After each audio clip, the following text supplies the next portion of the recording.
identitaire des filles et des garçons dans nos sociétés, puisque je ne travaille pas du tout sur les sociétés européennes, je travaille conseiller d'un ministre dans un autre continent, dans lequel je suis régulièrement, tous les mois, et je ne connais pas du tout la société française, je la découvre de l'extérieur. C'est une société qui m'est inconnue. Et elle m'a demandé, puisque tu ne peux pas être maîtresse de conférence, c'est ce que j'ai appris ce matin, soit au moins amant de conférence. Et j'ai accepté cette situation, puisque c'est aller avec vous donner le point de vue sérieux, c'est-à-dire de quelqu'un qui, en tant que philosophe, au moins se pose des questions. Et se pose des questions sur cette construction identitaire. Alors cette construction identitaire, elle commence bien avant la naissance.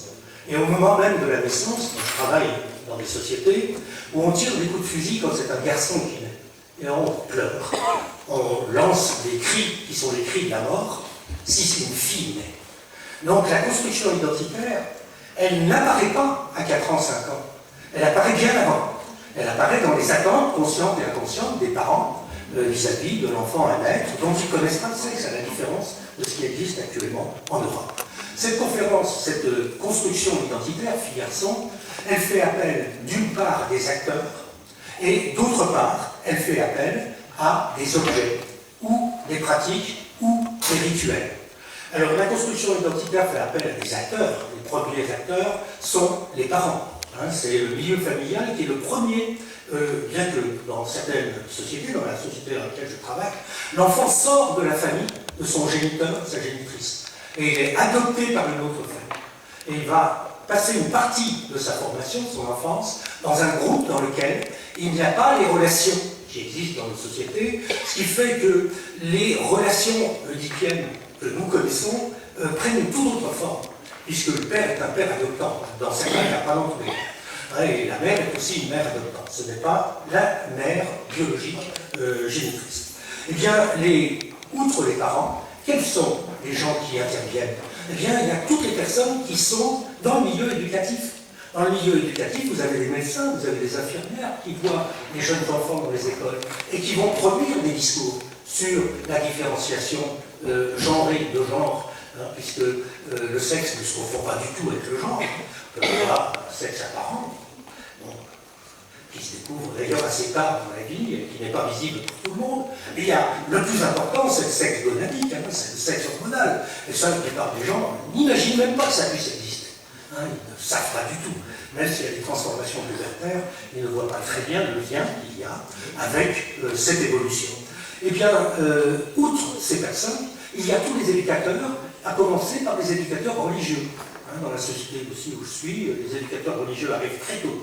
Ils ont une attitude qui est celle que le père ne peut pas avoir, puisqu'ils reçoivent la demande du père, qui est la suivante: tue mon fils s'il n'apprend pas correctement les textes qui sont les textes religieux fondamentaux. Donc c'est un appel au meurtre par le père. C'est donc très différent de ce que nous connaissons dans nos sociétés occidentales, où la phase de négativisme de la 3e année, les phases pubertaires se font plutôt de l'enfant vers le père. Mais elles se font aussi du père vers l'enfant, mais ça c'est moins visible. Mais on est dans une société tout autre. Et nous avons également d'autres acteurs, l'ensemble des enfants, qui vont porter des jugements sur l'enfant, dès la maternelle d'ailleurs, dès l'école primaire. Ils vont dire des choses sur ce qui leur paraît être garçon ou fille. Et ce jugement par les pères, ça peut être les frères-sœurs, notamment les frères-sœurs aînés, les puînés, ça peut être également les cousins-cousines. Tout ça sont les acteurs.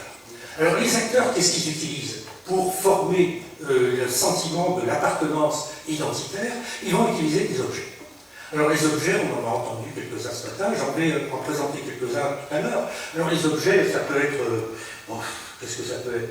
Ça peut être ça, un stylo, ou des crayons de couleur, pour dire on t'assigne tel sexe et que tu vas avoir une activité, par exemple, artistique, plus grande que tel ou tel élément de la fête. Mais ça peut être les jouets. Ça peut être bien des choses, ça peut être un code couleur, ça peut être des choses qui vont être progressivement intériorisées. Et puis ça peut être également autre chose, ça peut être des rites, des rituels. Si on n'agit pas de la même façon au cours de ces rites d'initiation, s'il s'agit de rituels d'initiation, l'enfant va apprendre à être ceci plutôt que cela. Alors, j'ai regardé la littérature, j'ai regardé une centaine de livres qui, dans les sociétés occidentales, décrivent la socialisation et la constitution du sentiment d'appartenance au groupe masculin, au groupe féminin. Et qu'est-ce que j'ai vu? J'ai vu qu'il y a deux familles dans la recherche. Il y a une première famille qui est... Bon, il y a trois positions sur la position des sexes. Il y a encore quelques jours, j'étais en face d'un monsieur qui me dit « c'est naturel, on est garçons, on est filles ». Je lui dis « oui, c'est naturel, mais ça n'existe pas dans toutes les sociétés. Et même dans la nôtre, si on veut savoir ce que c'est qu'un garçon et qu'une fille, on va regarder un couple homosexuel, puis on va regarder qui joue le garçon et qu'est-ce qu'il joue. Et qui joue la fille et qu'est-ce qu'elle joue. Et qui refuse de jouer le garçon ou la fille. Et là, on va avoir un autre regard qui est le regard habituel. Parce qu'il n'y a pas, ce qui nous paraît naturel et évident, n'est pas naturel et évident dans des cas multiples qu'on ne voit pas habituellement, qu'on ne perçoit pas, mais qui existent. Il y a toute une série de cas de transgenres, ou de bigenres, ou de trigenres. On peut imaginer qu'il n'y a pas que garçons et filles, mais qu'il peut y avoir d'autres assignations qui ne sont ni garçons ni filles. Et ça existe culturellement, je le vois régulièrement. On n'est pas dans un système binaire. Où il y a où tu es l'un, où tu es l'autre, et tu ne peux pas être autre chose. Eh bien, le premier groupe d'études est le suivant. Il y a plein de gens qui actuellement, dans les universités européennes ou américaines, parce que les études de genre existent aussi, et même ont une antériorité plus grande dans le continent américain, les études de genre partent d'une hypothèse qui est la suivante. Si on montre en permanence, pendant des années, à un groupe qui est indistinct au départ. Il n'y a pas de différence, la première année de maternelle, à l'âge de 3 ans, le vocabulaire, même la langue, n'est pas encore... Les concepts de la langue ne sont pas présents, les classements ne s'opèrent pas comme ils vont s'opérer à 6 ans, ou à 8 ans, ou à 10 ans, puisqu'il y a une maturation progressive du système de pensée du cerveau. Eh bien, les enfants vont être mis devant des objets, par exemple un manuel scolaire. Il va y avoir des images dans le manuel scolaire. Eh bien, les personnes, les chercheuses, qui vont travailler là-dessus, vont prendre un fait, les images des manuels scolaires, et ils vont se demander à quoi sont associées les images que l'on peut déterminer, parce que dans beaucoup de cas c'est indistinct, les images de femmes, les images d'hommes, à quelle valeur morale, à quelle profession, à quel référent identitaire, à quel signifié, puisqu'elles fonctionnent en tant que signifiants, vont-elles être associées. Si on bombarde l'élève pendant 8 ans, toujours du même type d'image, cela aura un effet. Et donc ce qu'ils proposent, ces personnes, c'est de modifier ce qui est perçu par eux comme étant une cause, puisqu'ils supputent, leur hypothèse, c'est que cette cause va avoir des effets.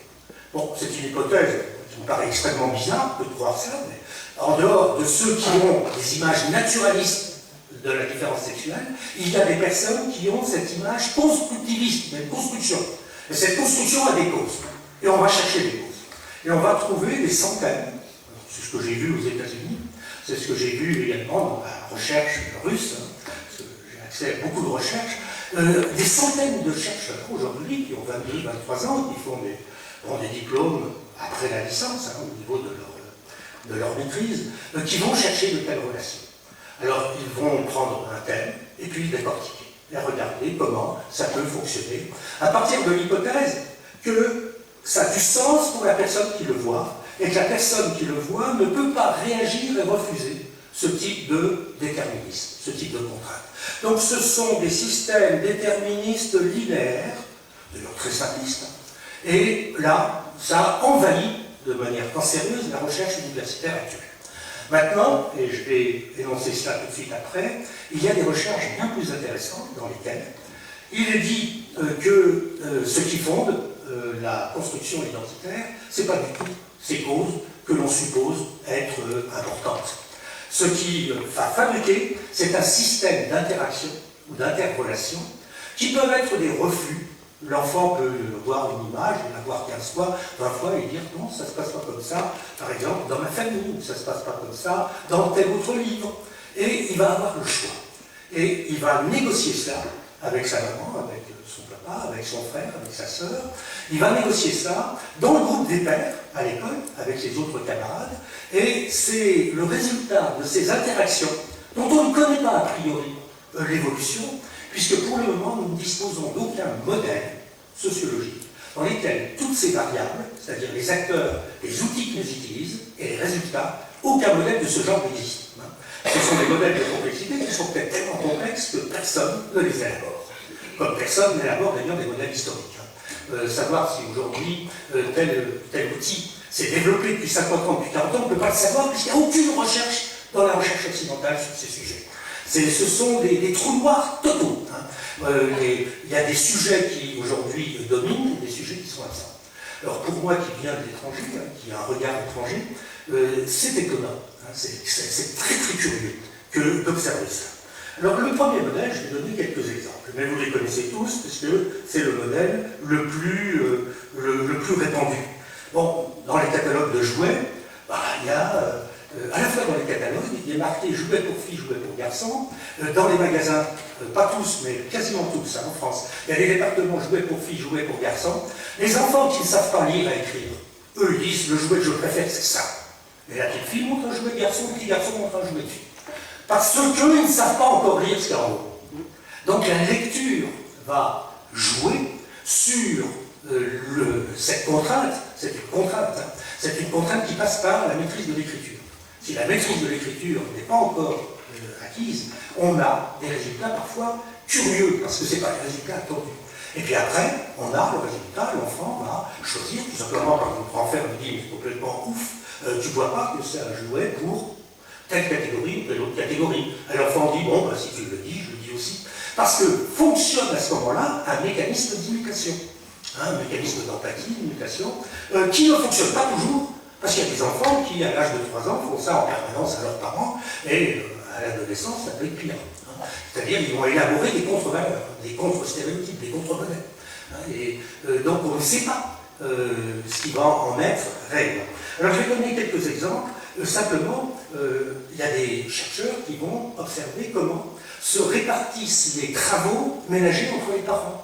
Ils vont dire si tel enfant est mis pendant 10 ans de sa vie, jusqu'à l'âge de 12 ans ou 15 ans, en face toujours des mêmes répartitions, il va intérioriser ça. Même si l'école demain envoie des manuels scolaires où on aura papacou et maman lit.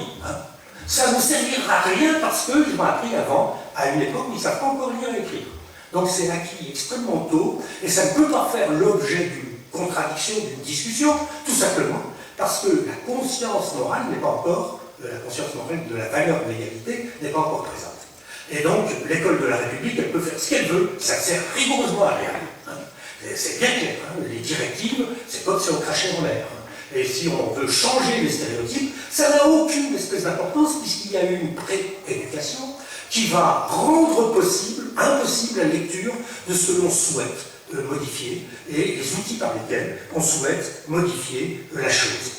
Alors c'est très important. Aujourd'hui, une jeune femme dans une famille française passe 2h13 par jour, 4h36 par jour dans le travail domestique, c'est moins de la moitié pour son mari. Effectivement, un enfant, qu'il soit un garçon ou fille, il va voir ça, et puis c'est peut-être pas seulement un problème de temps, c'est peut-être aussi un problème de nature d'activité, qui fait les soins répétitifs, dans le ménage, par exemple, ou pour les vêtements, et qui fait le jardinage, qui fait, je ne sais pas moi, le bricolage. Eh bien, l'enfant qui va voir ça, il fait mentalement, alors c'est possible assez vite dans un cerveau jeune, fait des calculs de probabilité, il fait un calcul de fréquence, de répétition, et il voit ce qui est habituel et ce qui ne l'est pas. Et ensuite, si on lui montre autre chose, il peut dire non, ça ne se passe pas comme ça, c'est pas ce que moi j'ai observé, mais c'est très important parce que ça va créer une liberté. Parce que si les stéréotypes des manuels scolaires sont les mêmes que ce qu'il a observé, ça ne change rien du tout, ça paraît naturel. La naturalité, c'est tout ce qui est artificiel, dont on ne voit pas l'artificialité. C'est ça la naturalité. Il n'y a pas, dans l'espèce humaine, il n'y a aucune nature, donc c'est ça. Alors, les jouets sont, par exemple, c'est un autre exemple, c'est aussi un vecteur de la socialisation sexuelle, parce qu'il limite le champ des possibles. Si, par exemple, on choisit telle couleur, on choisit de mettre des fleurs, on choisit de mettre des petites étoiles, etc. sur certains jouets, pas sur d'autres, et qu'on habitue, mais attention, c'est pas l'enfant qui choisit. L'enfant, on lui donne une liste pour Noël, et c'est les parents qui choisissent dans la liste. Ils vont diriger les choix. Et le choix du grand-père ou de la grand-mère n'est pas nécessairement le choix des parents, ni nécessairement le choix des enfants. C'est complexe. Ça paraît simple. Ça paraît cette répartition de ces jouets entre les deux sexes. Alors c'est vrai que là, on va, dans certains cas, en donnant des armes, valoriser des valeurs comme, je sais pas, la violence, le courage, la force, et puis en donnant d'autres types de jouets, on va valoriser, a priori, les valeurs que les anglo-saxons appellent les valeurs du care, c'est-à-dire prendre soin des autres, prendre soin des enfants, prendre soin du mari, prendre soin, je sais pas, du malade, prendre soin de celui qui est déficient économiquement. Alors, cette répartition est un fait, mais encore convient-il de savoir, de se poser la question, est-ce que de tels faits ont des influences? Est-ce que ces faits ont mécaniquement des influences? Parce que les modèles de socialisation qu'on trouve chez Durkheim, pour la conscience morale, dans les textes de 1880, ou qu'on trouve plus tard chez Mauss, sont des textes dans lesquels il y a de telles causalités linéaires, et qui sont des textes qui ont disparu au XXe siècle, puisqu'on a eu progressivement, en observant ces situations, une conscience de quelque chose qui est de plus en plus complexe. L'enfant, ceux qui sont plus grands, lui disent « joue pas avec ce truc-là ». Et pas nécessairement parce que cette fille ou garçon, on peut lui dire que c'est un truc pour bébé. Ah ouais, il ne joue plus, puisqu'il sait que c'est seul les grands. Parce que l'identité n'est pas seulement l'identité sexuelle, il y a aussi des identités de classe, il y a des identités de religion, il y a plein d'identités qui existent. Et c'est peut-être le hasard qui fait que fonctionnent les identités sexuelles. Pourquoi on détermine les gens garçons et filles par la forme de l'oreille ou la forme du nez? Ça, c'est un mystère. Le jour où les martiens viendront, ils auront une sacrée question à se poser. Pourquoi on a utilisé cela plutôt qu'autre chose? Bon, il n'y a pas de réponse, a priori, à ces questions, parce que ça paraît absurde d'utiliser le sexe apparent, ou pas apparent, et en réalité, le sexe apparent est plus grand que le sexe apparent. Mais ça, on le sait depuis peu de temps, puisque les images en 3D du clitoris, ça ne date pas du 19e siècle, ni même du 20e siècle. C'est tout récent, ces découvertes. Donc, il faut être très très prudent là-dessus. Autre type tout à fait classique d'études, les manuels scolaires. Alors, les manuels scolaires, c'est plus rarement et beaucoup plus souvent les images. Et on cherche dans les manuels scolaires ce qui est dit. Et qu'est-ce qu'on observe dans les manuels scolaires? C'est que les femmes sont absentes, il y a très peu de femmes. Un manuel d'histoire, compté de l'Antiquité jusqu'à nos jours, combien de références à des femmes? Il y en a très peu. Et puis, très souvent, c'est dans un chapitre à part, ou c'est dans un encadré. Vous avez l'histoire des mathématiciennes. Bon, il y a eu, je connais une mathématicienne géniale en Égypte, au 1er siècle après Jésus-Christ, qui est l'équivalent de Einstein aujourd'hui, à Asie. Eh bien, elle est totalement absente des manuels, alors qu'on donne le nom d'une quinzaine, d'une vingtaine, dans un petit dictionnaire à la fin, des manuels actuellement utilisés en France. C'est un fait. C'est un fait. Les femmes sont absentes des manuels de mathématiques. Elles sont présentes en classe de 6e, mais elles n'existent plus en classe de seconde. En classe de 6e, c'est maman achète 3 kilos de patates, et puis le problème apparaît après. Tandis qu'en classe de seconde, c'est x égale 3. C'est-à-dire maman dit ça. Papa aussi. Parce qu'on est devant des sciences qui sont des sciences qui vont vers l'abstraction. Ce ne sont pas des sciences descriptives comme SVT ou je ne sais pas, d'autres sciences économiques et sociales, si ça existe dans l'enseignement français.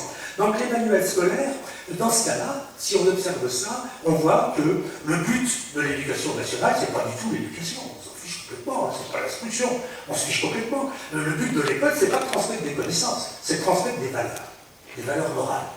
Et ce que l'on voit, quand on regarde les manuels de français, combien de femmes auteurs et combien d'hommes auteurs. Alors on peut comparer selon les différents siècles. Ça ne veut pas dire qu'il n'y avait pas de femmes auteurs au XVe siècle. Peut-être même plus que d'hommes, mais elles n'apparaissent pas dans les manuels. Et ça, c'est une chose qu'un martien va voir immédiatement. Et il va s'interroger, il va se poser la question.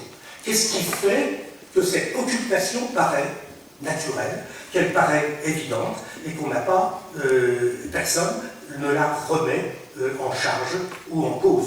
Les manuels d'apprentissage de la lecture. Qu'est-ce que font les femmes dans les manuels du CP?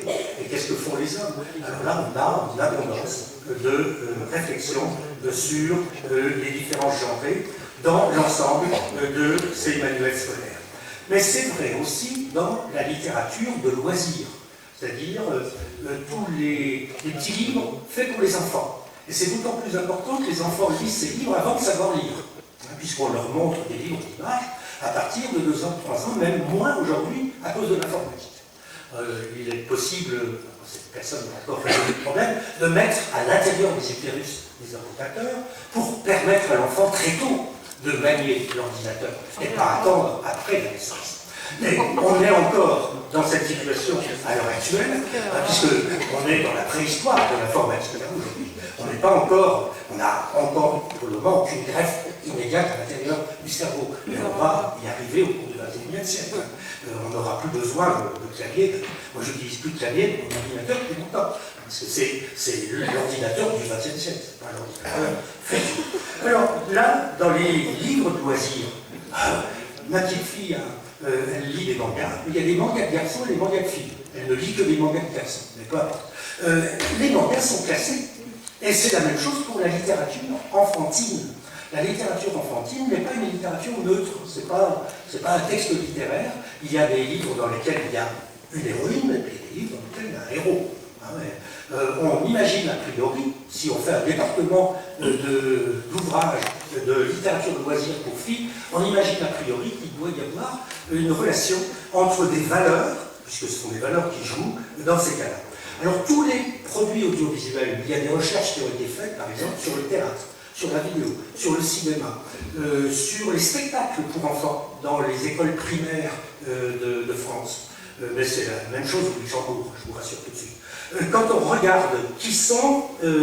alors, aujourd'hui, si on prend les spectacles pour enfants, la moitié des acteurs, la quasi-totalité des acteurs sont des hommes. Il n'y a pas de femmes. Les femmes, elles apparaissent dans la technique, et il y en a très peu, le quart. Les metteurs en scène, pratiquement tous des hommes, sauf pour un type de spectacle si on fait de la danse. Si c'est de la danse classique, dans tous les cas, pratiquement, la danse contemporaine, dans quasiment tous les cas, là, on a un renversement. Dans les autres cas, c'est des hommes qui vont être là. Et les femmes n'apparaissent que comme actrices quand elles jouent des rôles de femmes. Et elles jouent des rôles de femmes dans lesquels, on a toujours observé ça, elles ont moins de traits identitaires que les hommes, que les acteurs masculins, et leurs traits identitaires sont différents. Voilà ce qu'on observe. Et donc là aussi, on peut se dire, on va, à partir de cette année, c'est une réaction possible, on interdit les spectacles d'enfants dans les écoles françaises, puisque les spectacles pour enfants sont des crimes vis-à-vis du droit français. Ce que l'on produit et qu'on offre actuellement aux enfants, c'est absurde. Si on donne une image aussi genrée dans la production de ces spectacles. Il faut arrêter ça. C'est criminel de continuer de tels spectacles dans les écoles maternelles, dans les écoles primaires ou dans le secondaire. Il faut arrêter ça tout de suite. Parce qu'on est devant quelque chose qui est complètement loufoque.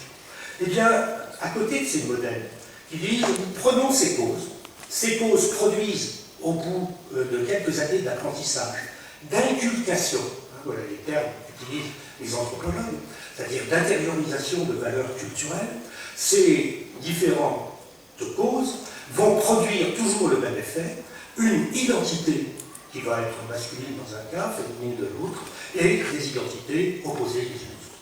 Ben, c'est pas du tout comme ça que ça se produit, et heureusement nous avons également, dans la recherche universitaire, mais c'est moins fréquent, mais ça existe, des recherches qui font appel à l'idée de rétroaction, c'est-à-dire de causalité réciproque, c'est-à-dire des idées qui naissent dans l'informatique, dans la cybernétique, pardon, dans les années 1946 et suivantes, et qui vont être la base de tout autre modèle de compréhension, soit de la nature, soit de la culture, dans lesquelles il n'y a pas une cause qui agit, mais un ensemble de causes qui peuvent se neutraliser les unes les autres.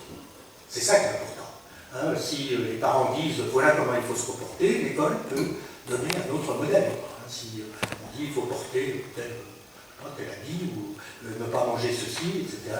Dans l'école, il peut y avoir un modèle autre. Et l'enfant, à ce moment-là, il peut être mis en situation de choisir, de dire j'accepte soit l'un soit l'autre modèle, et de dire, mais il ne le fait pas toujours, parce que ça lui paraît tellement naturel et évident dans beaucoup de cas, mais dans certains cas, il va chercher des raisons pour lesquelles, comme pour les jouets, Les garçons qui prennent les jouets de garçons ne disent jamais pourquoi ils choisissent. Parce que les filles, elles vont dire, ne voulez pas, c'est un jouet de fille, puisque c'est plus beau, les jouets de garçons c'est moche. Hein, il y a plus de couleurs. Les jouets de garçons, c'est monochrome. Hein, elles vont chercher une rationalisation, qui est complètement absurde, mais peu importe. Elles vont chercher des raisons qui vont rendre légitimes à leurs propres yeux, et peut-être aux yeux des autres, si les autres sont convaincus, les raisons de leur choix. Et ce choix implique l'existence d'une liberté. Dans ces sens américains, il peut y avoir des acteurs différents, chacun donne un discours différent des autres. Qu'est-ce qu'on crée dans de telles situations complexes? On crée une liberté. Les uns disent qu'il ne faut pas manger tel type de, de viande ou de poisson, puis les autres disent si, c'est vraiment bon, il faut manger, puis d'autres vont dire, surtout avec les véganiens qui sont bons, vous ne mangez ni ceci ni cela, pas d'êtres vivants qui ont été tués. Bon, l'enfant est en situation de liberté. Parce que le sens qui est donné, il peut aussi s'apercevoir sans arrêt que le sens est arbitraire. Le sens n'est pas déterminé. Le sens d'un jouet ou le sens d'une image n'est pas déterminé.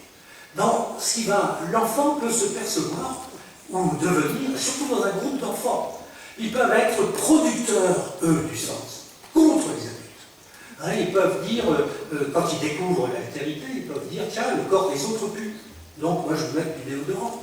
Hein, et c'est donc, quand ils commencent à construire une image, qu'ils vont aussi construire leur image, et ça peut se faire dans la relation, dans l'interrelation. Chose qui n'existe pas spontanément, mais c'est une construction qui va prendre du temps, qui va prendre plusieurs années, dans lesquelles il y a à la fois ce qu'on peut avoir quand quelqu'un est en position d'opposition, c'est psychologique, mais il peut y avoir aussi des facteurs sociaux.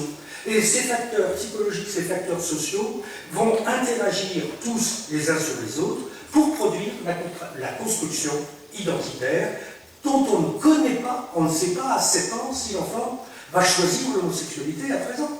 Non, on ne le sait pas.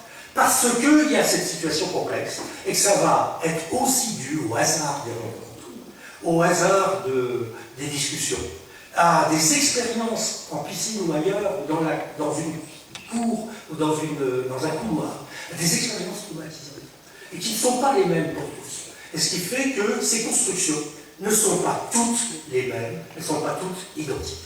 Elles vont être, même dans une même famille, vous pouvez avoir un garçon qui va avoir tel type de choix et pas son frère, ou telle fille qui va avoir et pas ses sœurs.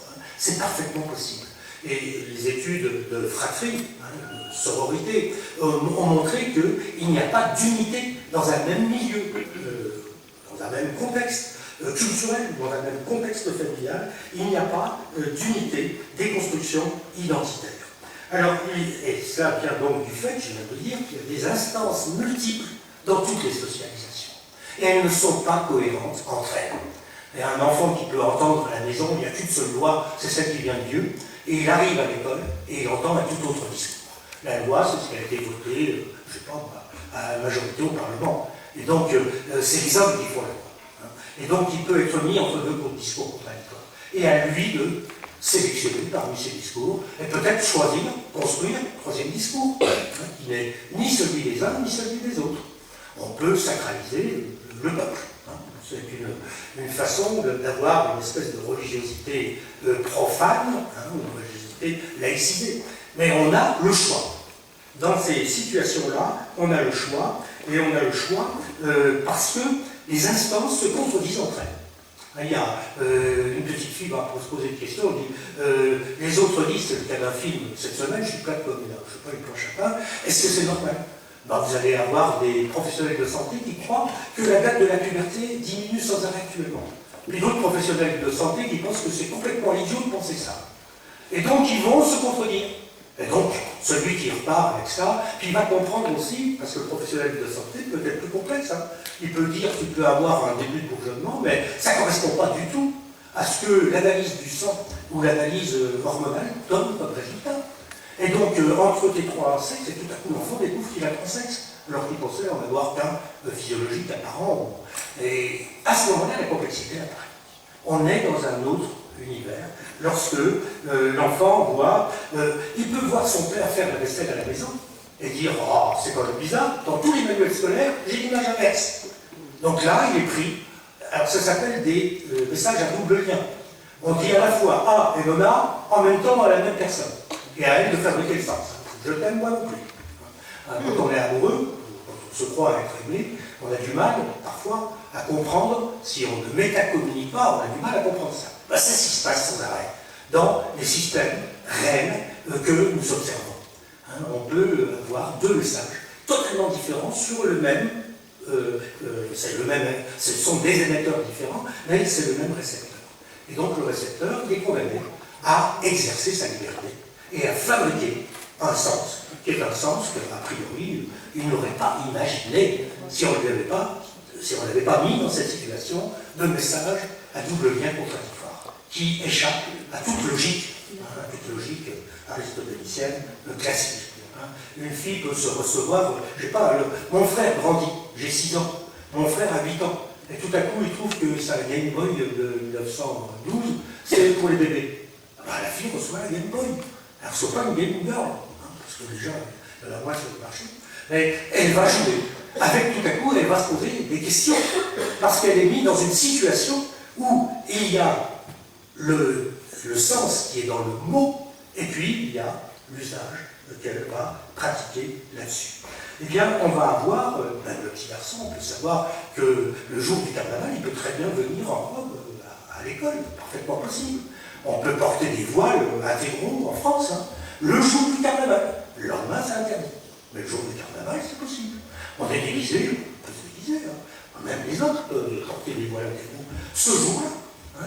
Cette loi a été réitérée sous la Restauration, donc c'est une loi que tout le monde connaît, ceux qui connaissent la législation de la Restauration connaissent parfaitement ça, mais la plupart des citoyens, effectivement, n'ont pas tellement de connaissances là-dessus.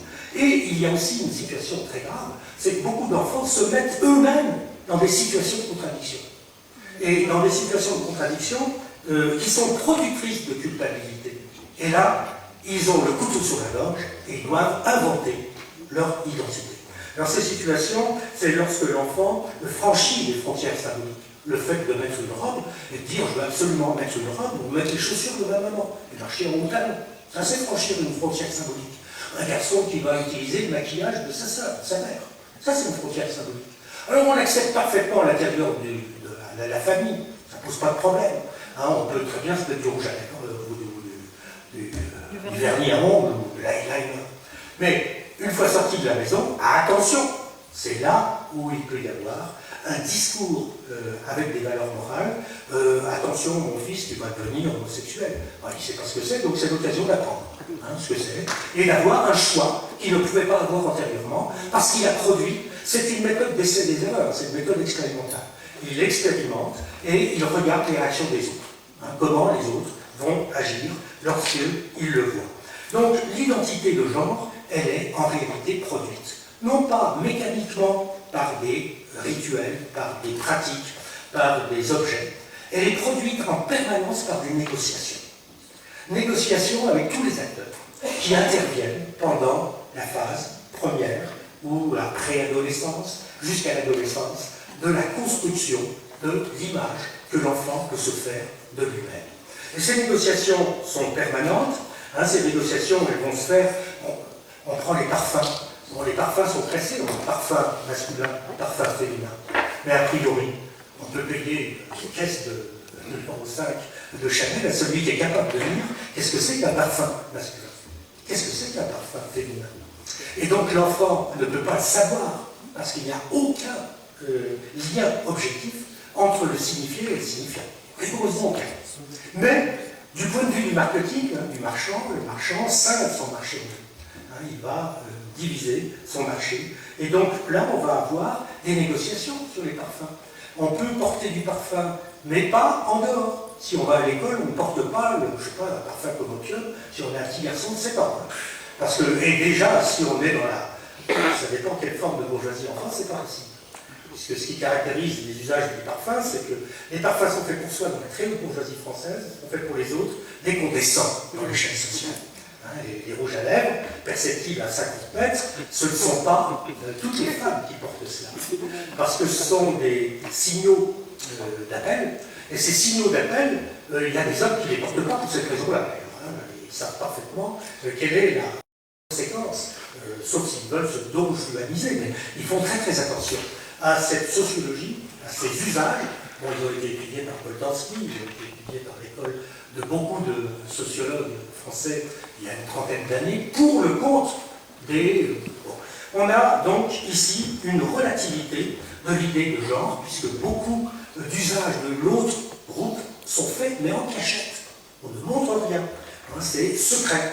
C'est à l'intérieur de la maison et pas dehors. Et à ce moment-là, on négocie ça avec ses plus proches parents, avec le grand frère, avec la grande sœur, qui lui dit non, non, ça je veux garde pour moi, c'est un parfum qui coûte cher, ça, prends tel autre parfum, ça je veux bien l'accepter, mais dedans, à l'intérieur du groupe familial. Eh bien, tout cela amène une réflexion. On a deux modèles dans la recherche actuellement.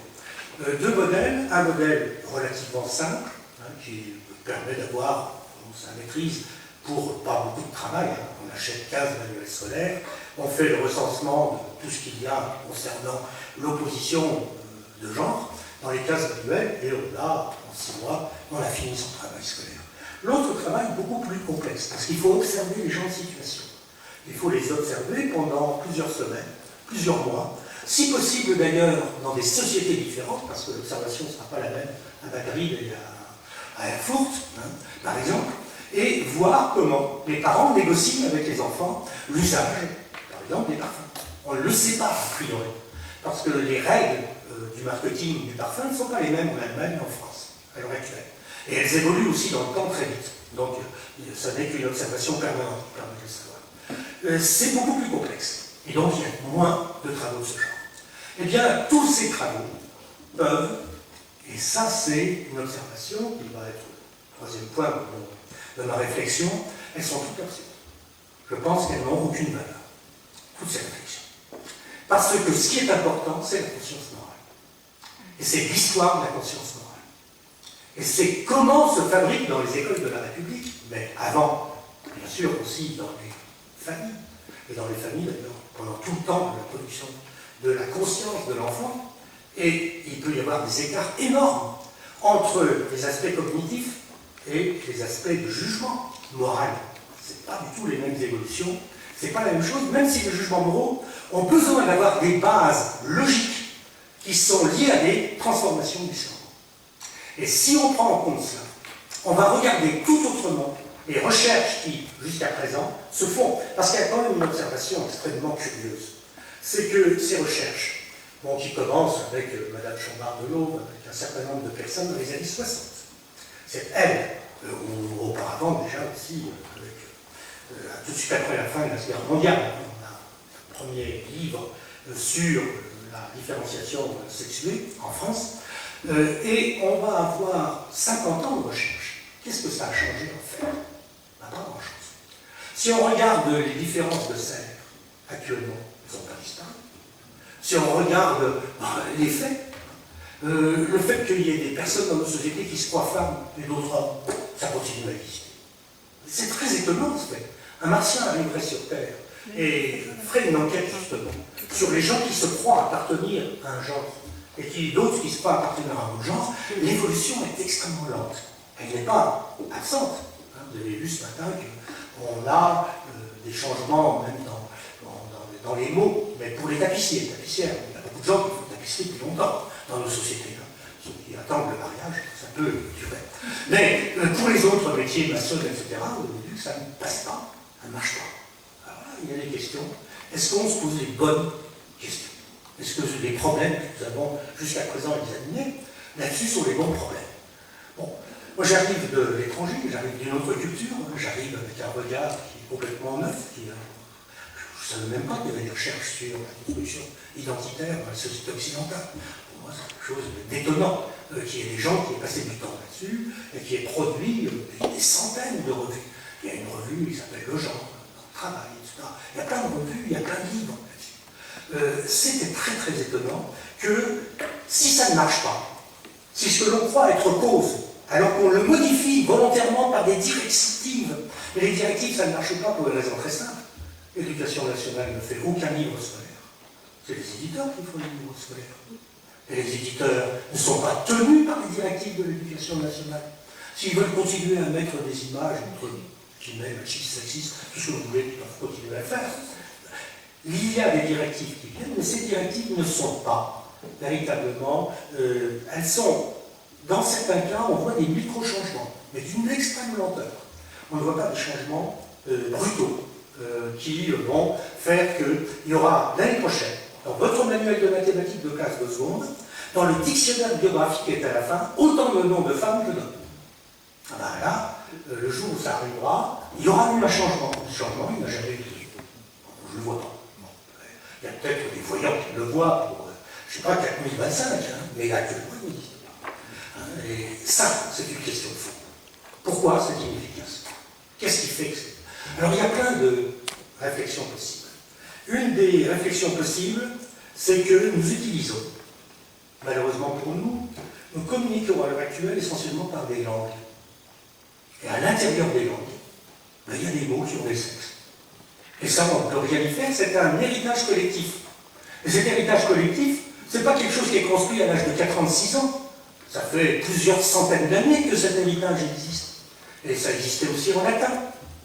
Ils avaient un avantage, les Romains, c'est qu'ils avaient un sexe neutre. Nous, on l'a perdu. Hein? Parce qu'on pourrait éliminer le masculin et le féminin pour un sexe neutre. Un responsable, c'est un sexe neutre. Il me dit, je ne suis pas chef, je ne suis pas chef-eux, je suis responsable. Voilà un choix intelligent.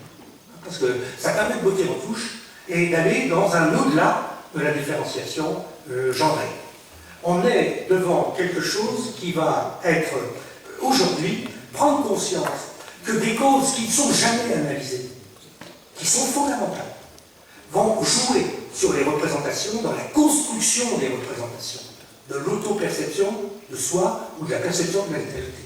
C'est quelque chose qui peut être extrêmement intéressant et si on croyait que les enfants, parce qu'on leur a fourni en classe, je ne sais pas, des valeurs morales, la valeur d'égalité, supposons que l'école française fournisse cette valeur.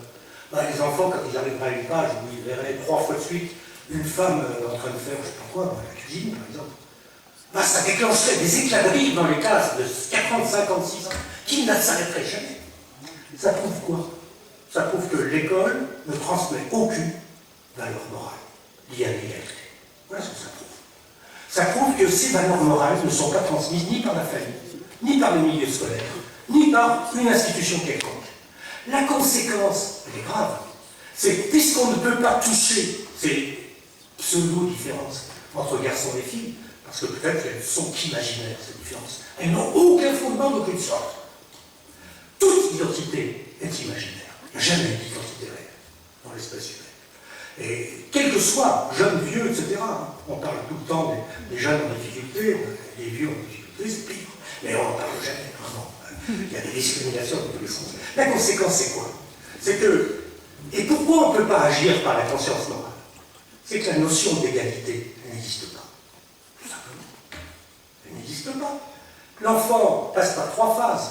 C'est les recherches, plusieurs recherches, notamment celle de Kohlberg, par exemple. Je pourrais citer beaucoup d'anthropologues. Il y a des phases préconventionnelles, des phases conventionnelles, je ne vais pas vous donner le détail, mais post-conventionnelles. Quand est-ce qu'elle apparaît l'idée de l'égalité? Pas chez les jeunes enfants. Pour eux, qu'est-ce que c'est que le bien et le mal? C'est je fais ceci, je reçois une trempe. Je sais ce que c'est que le mal. Et un peu plus tard, c'est je fais cela, je reçois un bonbon. Or, j'aime les bonbons, les fleurs c'est meilleur, mais je fais ça, je suis récompensé. C'est donc les autres qui déterminent les valeurs, pas moi. C'est une hétéronomie qui réclame. Plus tard, dans la phase conventionnelle, l'enfant dit « j'agis de cette manière parce qu'on me l'a appris ». Il n'attend plus qu'on lui donne quelque chose, un coup de poing en pleine figure, ou au contraire, une glace à la vanille.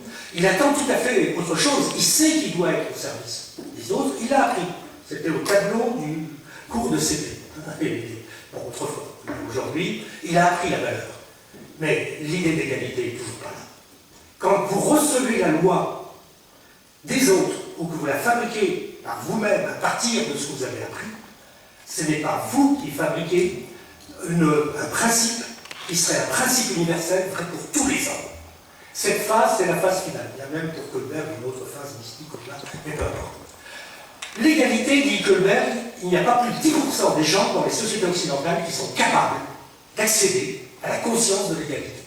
Donc il y a 10% des gens dans les sociétés occidentales qui peuvent rire quand ils regardent un manuel scolaire. Et certainement pas les enfants de 6 ans, 7 ans, 8 ans. Et même les enfants de 14 ans, 15 ans, 16 ans, les ados, sont la quasi-totalité d'entre eux incapables de voir que c'est complètement scandaleux que de faire, que de montrer, que d'utiliser tel type d'objet ou tel type d'image. La conséquence, elle est grave. C'est que nous avons aujourd'hui, puisqu'on ne peut pas l'obtenir par la conscience normale, on le fait par la loi, on le fait par les directives ministérielles, on les fait par la HAL2, on les fait par, auprès du préfet, auprès de beaucoup d'administrations, à la culture, il y a un groupe à la culture qui s'occupe de l'égalité. Donc nous avons un peu partout des gens qui sont chargés d'introduire ce type de valeur par la loi. Dire vous avez violé, vous avez il y a 3 femmes qui font la lessive, et il y a 0 homme dans tel manuel. Votre manuel, je le déchire, je le fous à la poubelle. Et vous allez m'en refaire un immédiatement pour l'année prochaine. Bon, ça ne se passe pas du tout comme ça, mais c'est ce que la loi permet de faire. La loi permet d'imposer, c'est vrai pour la parité aussi, dans la vie politique. Ce n'est pas une lutte des femmes qui obtient ça, c'est pas du tout un travail sur la réflexion. Qu'est-ce que ça, pourquoi des femmes? Bon, c'est la même chose d'ailleurs dans l'enseignement, la mixité. Ça n'a aucune réflexion sur ce qu'est une fille et un garçon. C'est simplement, on est dans un éclatement du public scolaire, comment on fait pour que ça coûte moins cher. C'est ça la loi. Bon, eh bien, on est aujourd'hui dans une situation semblable. Cette situation semblable, elle pose une question. Comment enlever les horloges qui ont été placées en face devant toi? La question ordinaire. Comment enlever les horloges? Eh bien, Madame Marie-Noëlle Barbier va vous le dire.